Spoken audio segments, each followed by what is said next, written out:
नमस्कार दोस्तों, RS exam में आप सभी का स्वागत है। दोस्तों, हिंदी ग्रामर के महत्वपूर्ण प्रश्नों की श्रृंखला को लेकर आया हूं, जो कि UP TET, C TET, super TET और यूपी पुलिस, यूपीएसआई और अन्य प्रतियोगी परीक्षाओं में पूछे जाने वाले हिंदी के प्रश्नों की श्रृंखला को लेकर आया हूं। दोस्तों, अगर आप लोग हमारे चैनल पर नए हैं तो हमारे चैनल को लाइक करिए, सब्सक्राइब करिए, शेयर करिए, ताकि हम आपके लिए ऐसे ही वीडियो लाते रहें। इसी के साथ दोस्तों, पहला प्रश्न शुरू करते हैं। यहाँ पर पहला प्रश्न दिया गया है, रामायण में कौन सा प्रत्यय प्रयुक्त है? यानी कि जो रामायण है इसमें कौन सा प्रत्यय लगा हुआ है?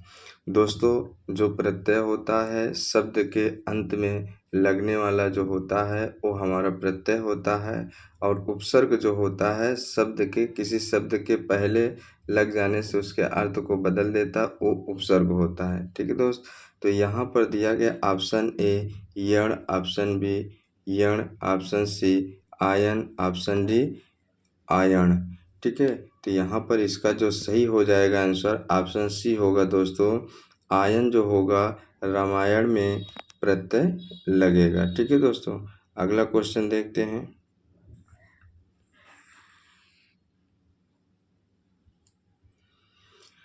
संप्रदान कारक में प्रयोग किया जाता है।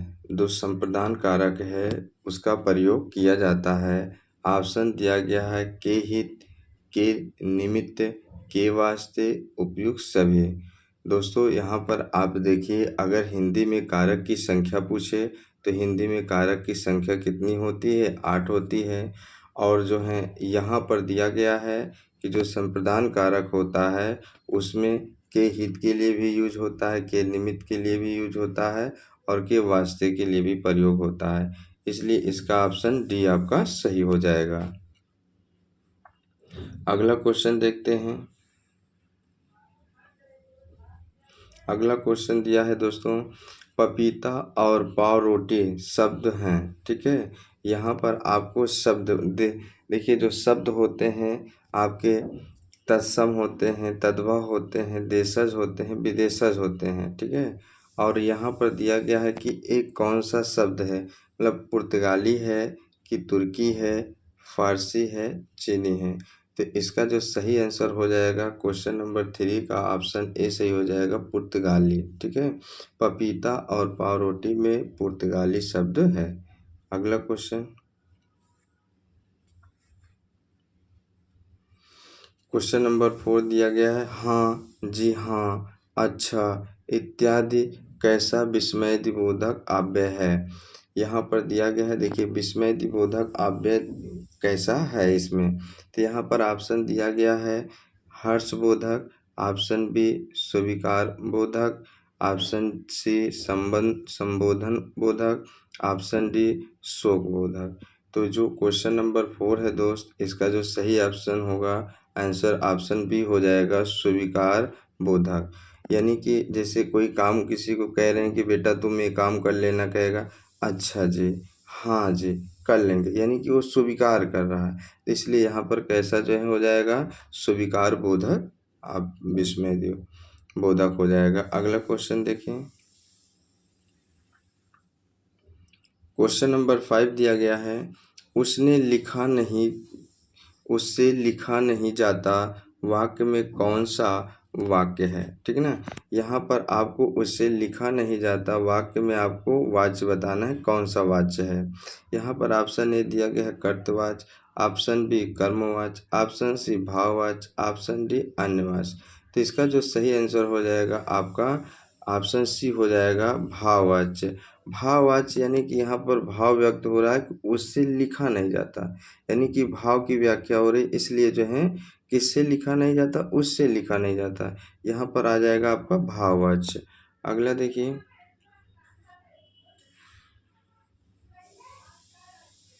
क्वेश्चन नंबर 6 दिया गया है, मैं अपनी पुस्तक पढ़ूंगा वाक्य में भविष्य काल है।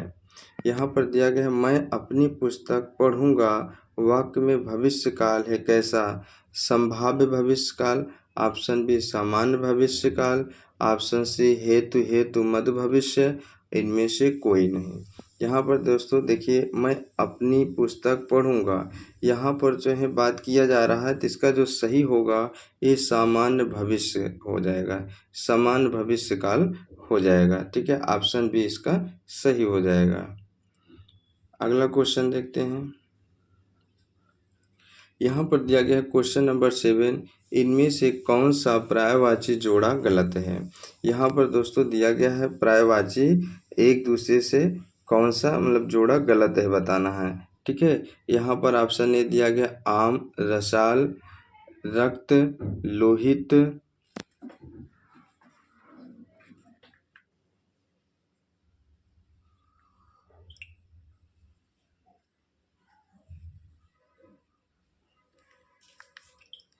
यहाँ पर दिया गया है आम, रसाल, रक्त, लोहित। ऑप्शन गलत हो गया है, सी इधर आना चाहिए, बी उधर जाना चाहिए। सर्प, ब्याल, डी मुर्गा, काक।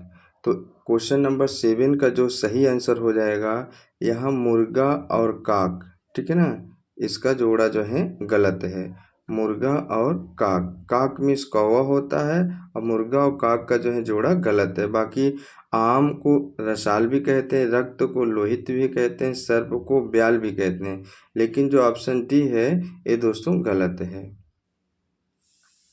अगला क्वेश्चन देखते हैं। अगला क्वेश्चन दिया गया है निम्नलिखित में से कौन सा शब्द तत्सम है। यहाँ पर आपको इसमें तत्सम शब्द बताना है। तत्सम शब्द वह शब्द होता है जो संस्कृत का मूल शब्द होता है, उसे हम तत्सम शब्द कहते हैं। और दोस्तों तद्भव शब्द वह होता है जो संस्कृत के कुछ शब्द ऐसे हैं जो हिंदी में यूज होते हैं, तो इन्हें हम तद्भव कहते हैं। यहाँ पर ऑप्शन ए दिया गया है आग, ऑप्शन बी अग्र, ऑप्शन सी आज, ऑप्शन डी आग। तो जो इसका 8 का जो सही आंसर हो जाएगा, इसका जो क्वेश्चन नंबर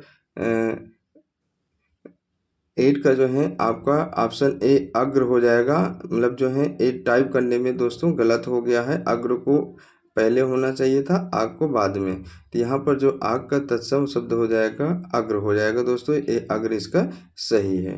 अगला क्वेश्चन देखते हैं। यहाँ पर दिया गया है निम्न में विदेशी शब्द कौन सा है। ठीक है, निम्न में आपको विदेशी शब्द बताना है। तो यहाँ पर दोस्तों ऑप्शन ए दिया गया है उष्ट, ऑप्शन यहाँ ऑप्शन टाइप करने में मिस्टेक हो गया दोस्तों, क्षमा चाहते हैं। देखिए ऑप्शन प्री दिया गया है और अमीर दिया गया है और भक्त दिया गया है। जो 9 है दोस्तों, 9 का जो ऑप्शन होगा आपका जो अमीर है, अमीर एक जो है विदेशी शब्द है दोस्तों। क्षमा चाहेंगे दोस्तों, जो ऑप्शन आगे पीछे हो गया है, ठीक है, टाइपिंग में। ठीक, तो इसका जो सही आंसर हो जाएगा विदेशी शब्द कौन सा है, तो ये अमीर जो है दोस्त विदेशी शब्द है। अगला क्वेश्चन देखिए।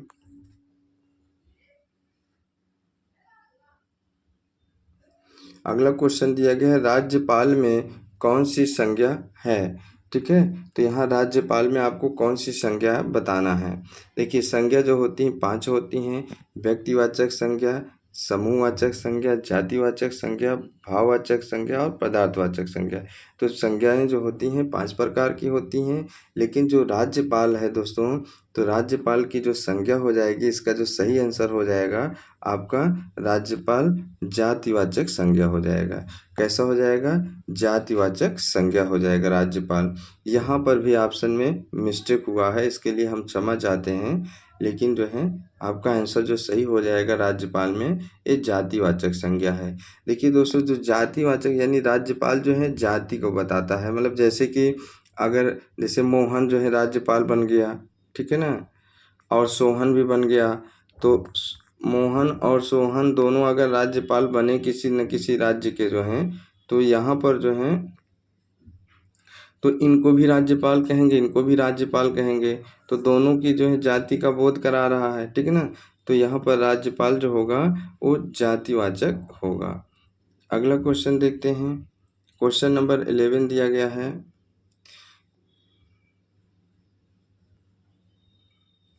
11 दिया गया है, शिक्षक श्यामपट्ट पर क्या खींचकर पाठ को रोचक बनाता है। जो शिक्षक होता है वो श्यामपट्ट पर क्या खींच के पाठ को जो है रोचक बनाता है। ऑप्शन ए दिया गया है चित्र, ऑप्शन बी रेखा चित्र, ऑप्शन सी मानचित्र, ऑप्शन डी उपयुक्त सभी। ठीक है, तो यहाँ पर जो सही इसका आंसर हो जाएगा 11 का ऑप्शन डी उपयुक्त सभी। वो चित्र भी बनाता है, रेखा चित्र भी बनाता है, मानचित्र भी बनाता है, इसलिए इसका आंसर उपयुक्त सभी हो जाएगा। अगला क्वेश्चन दिया गया है, क्वेश्चन नंबर 12, सतत और व्यापक मूल्यांकन के लिए किन बिंदुओं का होना आवश्यक नहीं है। सतत और व्यापक मूल्यांकन के लिए किन बिंदुओं का होना आवश्यक नहीं है। यहाँ पर ऑप्शन ए दिया गया है निरंतर, ऑप्शन बी दिया गया सही तकनीक का उपयोग, ऑप्शन सी दिया गया है ए और बी दोनों, ऑप्शन डी दिया गया है वाद विवाद। इसका जो सही आंसर हो जाएगा ऑप्शन डी हो जाएगा वाद विवाद। वाद विवाद जो है ए सतत और व्यापक मूल्यांकन के लिए बिंदु का होना आवश्यक नहीं है। अगला क्वेश्चन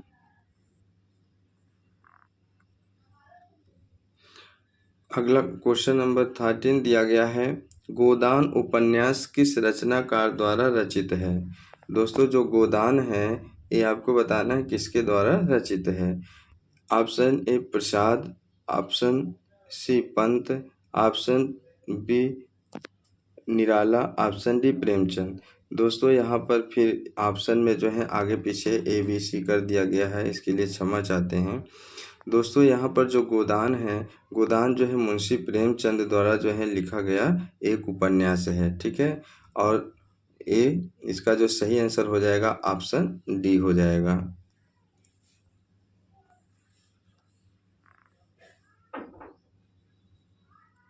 क्वेश्चन नंबर 14 दिया गया है, फल ना फूल में कौन सा समास है। ठीक है, फल ना फूल में आपको बताना है कौन सा समास है।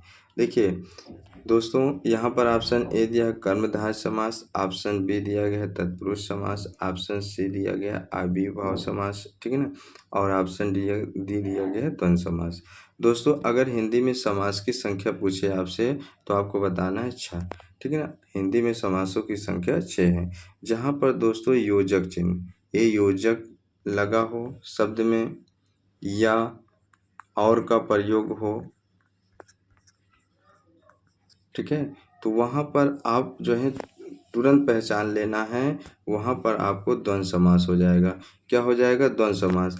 द्वंद्व समास की पहचान है दोस्तों, दो शब्दों के बीच में या तो योजक चिन्ह लगा होगा या तो उनके बीच और लगा होगा। ठीक है, जैसे माता और पिता,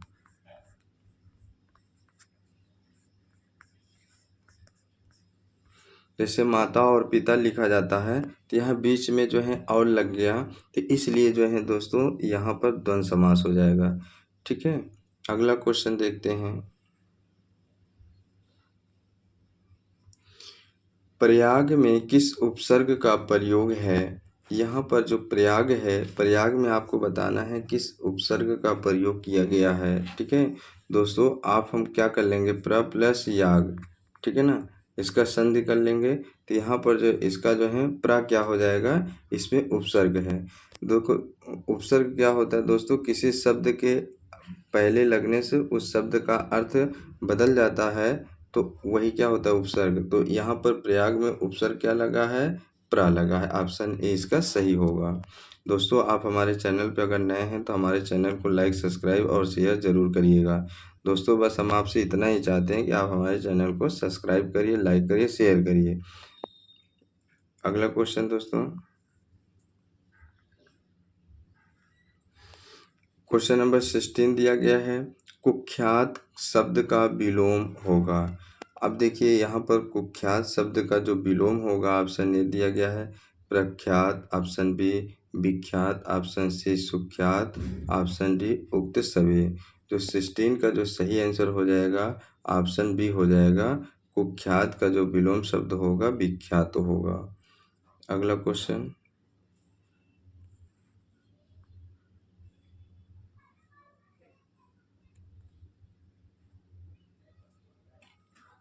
यहाँ पर दिया गया है जिनका उच्चारण कंठ के माध्यम से होता है उसे कहते हैं। ठीक है, जिसका उच्चारण कंठ के माध्यम से होता है उसको कहते हैं। दोस्तों इसका जो सही आंसर हो जाएगा ए आपका सी हो जाएगा। सी जैसे का है, का वर्ग जो है, का वर्ग जो होता है सब इसके जो है क वर्ग में आने वाले जो है कंठ के होते हैं। ठीक है, अब यहाँ पर जो है इसका जो सही आंसर हो जाएगा ऑप्शन सी हो जाएगा। जैसे का है, ठीक है ना, खा है, गा है, घा है। ठीक है, तो ये दोस्तों जो है एक कंठ के माध्यम से जो होता है, इनका उच्चारण जो होता है कंठ के माध्यम से होता है। अगला देखते हैं दोस्तों, क्वेश्चन नंबर 18 दिया गया है, निम्नलिखित में से अस्पर्श व्यंजन कौन से हैं। ठीक है दोस्तों, यहाँ पर आपको अस्पर्श व्यंजन बताना है। ठीक है, जो अस्पर्श व्यंजन होते हैं का वर्ग से लेकर पा वर्ग तक के जो हैं सभी अक्षर क्या होते हैं, आपके अस्पर्श व्यंजन कहलाते हैं। अगर दोस्तों अस्पर्श व्यंजनों की संख्या पूछ लिया जाए तो आपके हिंदी में अस्पर्श व्यंजनों की संख्या कितनी होती है, 25 होती है। ठीक है, तो यहाँ पर इसका जो सही आंसर होगा ऑप्शन डी जो होगा आपका पा फा बा, ये जो है अस्पर्श व्यंजन कहलाएंगे। अगला क्वेश्चन देखते हैं दोस्तों, यहाँ पर दिया गया है निम्नलिखित में से कौन सा युग्म गलत है। यहाँ पर आपको गलत युग्म का पहचान करना है। ठीक है, यहाँ पर ऑप्शन ए दिया गया है उपचय, अपचय, काला, गोरा, क्रूर, क्रूरता, बर्बर, सभ्य। तो जो यहाँ पर दिया गया है क्वेश्चन नंबर 19 है, क्वेश्चन नंबर 19 का जो सही आंसर हो जाएगा ऑप्शन सी हो जाएगा। ठीक है, ऑप्शन सी इसका सही आंसर हो जाएगा। क्रूर का क्रूरता जो है एक गलत है, दोनों एक ही शब्द हैं। ठीक है, ये भाव क्रूर का जो है भाववाचक संज्ञा बन गई क्रूरता। ठीक है, दोनों एक ही हैं, इसलिए जो है ये। अगला देखते हैं क्वेश्चन नंबर 20 दिया गया है, इनमें से कौन सा पंचमाक्षर में नहीं है। ठीक है ना, अब आपको बताना है कि पंचमाक्षर का मतलब ये है दोस्त, जैसे कि आप का लिखें, खा लिखें, गा लिखें, घा लिखें, घा के बाद क्या लिखें, अंगा लिखें। तो ये जो है अंगा को हम पंचमाक्षर कहेंगे। ठीक है, यानी कि जो है जो क वर्ग के 5वें अक्षर जो होते हैं, किसी वर्ग का जो 5वां अक्षर होता है उसे हम पंचमाक्षर कहते हैं। ठीक है, यहाँ पर अड़ा है, ना है, अड़ा है, या है, सब पंचमाक्षर हैं। लेकिन जो बा है दोस्तों, ये जो है आपका सही आंसर हो जाएगा। बा जो है पंचाक्षर नहीं है। अगला क्वेश्चन देखते हैं, क्वेश्चन नंबर 21 दिया गया है, महोत्सव का संधि विच्छेद है। दोस्तों यहाँ पर महोत्सव का जो संधि विच्छेद है, ऑप्शन दिया गया है महा प्लस उत्सव, ऑप्शन बी दिया गया मन प्लस उत्सव, ऑप्शन सी दिया गया मह प्लस उत्सव, ऑप्शन डी दिया गया है महत प्लस उत्सव। जो 21 का सही आंसर हो जाएगा दोस्तों ऑप्शन डी हो जाएगा। महा प्लस उत्सव जो है ये महोत्सव का संधि विच्छेद होगा। अगला क्वेश्चन नंबर 22 दिया गया है, तद्भव और तत्सम का कौन सा मेल गलत है। यहाँ पर दो शब्द दिए गए हैं दोस्त, एक तरफ आपका तद्भव है, एक तरफ आपका तत्सम है। अब आपको देखना है कौन सा गलत है। तो यहाँ पर जो क्वेश्चन नंबर 22 है, इसका जो है दिया गया है ऑप्शन जो डी है दोस्त, ये जो है लाज और शर्म। ठीक है ना, लाज और शर्म जो होगा ये आपका मेल गलत है, इसका सही आंसर आपका डी हो जाएगा। क्वेश्चन नंबर 23 दिया गया है, मनु, मानो, मनहु, जनु, जानो और ज्यों का प्रयोग किस अलंकार में होता है। दोस्तों जहाँ पर मनु आ जाए, मानव आ जाए, मनहु आ जाए, जनु आ जाए, किसी भी रचना में, तो आप 100% जो है आप जो है वहाँ पर उत्प्रेक्षा अलंकार पर टिक कर दीजिएगा। ठीक है, किसी भी रचना में जनु, मनु, मनहु ये जो आता है वो उत्प्रेक्षा अलंकार में ही आता है। ठीक है, अगला क्वेश्चन देखते हैं। क्वेश्चन नंबर 23 दिया गया है, रमेश दिल्ली जाएगा कैसा वाक्य है। ठीक है, यहाँ पर दोस्त बताना है कि रमेश दिल्ली जाएगा ये कैसा वाक्य है। इसका जो ऑप्शन ए दिया गया है सरल वाक्य, ऑप्शन बी मिश्र वाक्य, ऑप्शन सी संयुक्त वाक्य, ऑप्शन डी कठिन वाक्य। आप बताइए दोस्त इसका सही आंसर क्या होगा। कमेंट बॉक्स में बताइए इसका सही आंसर क्या होगा। जल्दी से बताइए दोस्तों इसका सही आंसर क्या होगा। जो 24 का जो सही आंसर हो जाएगा हम आपको बता रहे हैं, ए ऑप्शन ए होगा सरल वाक्य। रमेश दिल्ली जाएगा दोस्त एक ऐसा है, ये सरल वाक्य है। आप कमेंट बॉक्स में आंसर टिक करते रहिए तो आके आपको पता चले कि आपका जो है टोटल जो है कितने आंसर सही हैं। ठीक है, अगला क्वेश्चन, जहाँ किसी व्यक्ति की उपाधियों का विवरण देना हो वहाँ कौन सा विराम चिन्ह प्रयुक्त होता है। ठीक है, यहाँ पर आपको दोस्त विराम चिन्ह से जो है संबंधित प्रश्न दिए गए हैं। जहाँ पर किसी व्यक्ति की उपाधियों का विवरण देना हो वहाँ पर कौन सा विराम चिन्ह का प्रयोग होगा। वहाँ पर दोस्त जो है अर्ध विराम का प्रयोग का चिन्ह होगा। किसका होगा, अर्ध विराम का। ठीक है, अगला क्वेश्चन,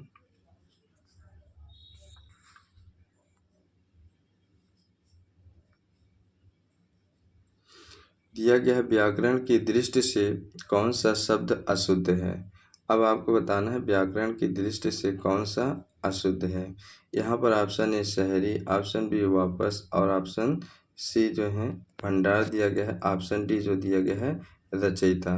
तो यहाँ पर रचयिता दिया गया है, रचयिता जो है गलत है। ठीक है दोस्तों, ऑप्शन डी जो है ये आपका इसका सही हो जाएगा। ठीक है, ऑप्शन डी इसका सही हो जाएगा, ये रचयिता जो है अशुद्ध है। अगला क्वेश्चन देखते हैं, ऑप्शन 20 क्वेश्चन नंबर 27 दिया गया है, झुंड में कौन सी संज्ञा है। दोस्तों जो झुंड होता है, झुंड मतलब आप जानते ही जहाँ पर कई लोगों का जो है इकट्ठा हो जाना वही समूह होता है, वही झुंड होता है। ठीक है, तो जो झुंड होता है, झुंड में दोस्तों जो है इसका सही आंसर हो जाएगा इस समूहवाचक होता है। ठीक है ना, जहाँ पर कई लोगों या कई जानवरों कई मतलब जहाँ पर भीड़ इकट्ठा हो जाए उसे हम झुंड कहते हैं और झुंड जो है समूहवाचक संज्ञा में आता है। अगला क्वेश्चन देखते हैं दोस्तों, क्वेश्चन नंबर 28 दिया गया है, निम्न में कौन सा युग्म गलत है। यहाँ पर आपको जो है गलत युग्म का चयन करना है। ऑप्शन ए दिया गया अरण रोदन करना, इसका जो है दिया गया है ऐसा कथन जिस पर कोई ध्यान न दे। ऑप्शन बी खून पसीना एक करना, कठिन परिश्रम करना। ऑप्शन सी कलम तोड़ना, मारपीट करना। ऑप्शन डी छाती पर मूंग दलना, बहुत कष्ट देना। तो दोस्तों यहाँ पर आपको गलत का जो है चूज करना है कि गलत जो है युग्म कौन सा है।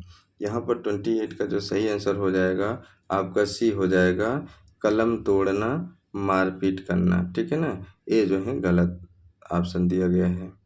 अगला क्वेश्चन,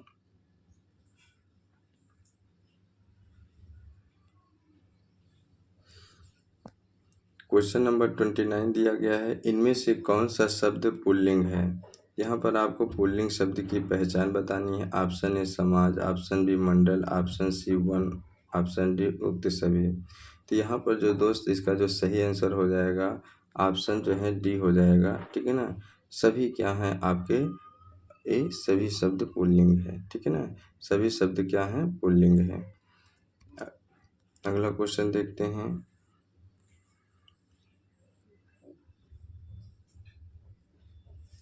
दोस्त अगर हमारे कंटेंट आपको अच्छे लगे, प्रैक्टिस सेट में जो है क्वेश्चन अच्छे लगा कि परीक्षा की दृष्टि से आने वाले क्वेश्चन हैं, तो आप हमारे चैनल को लाइक करिए, सब्सक्राइब करिए, ज़्यादा से ज़्यादा शेयर करिए। ठीक है दोस्त, क्वेश्चन नंबर 30 दिया गया है, कमायनी किसकी जो है कृति है। यहाँ कमायनी किसकी कृति है, ठीक है। ऑप्शन ए प्रसाद जी का, option B Nirala, option C Pant, option D Mahadevi Verma. जो जयशंकर प्रसाद थे उन्हीं की जो है एक कमायनी रचना है।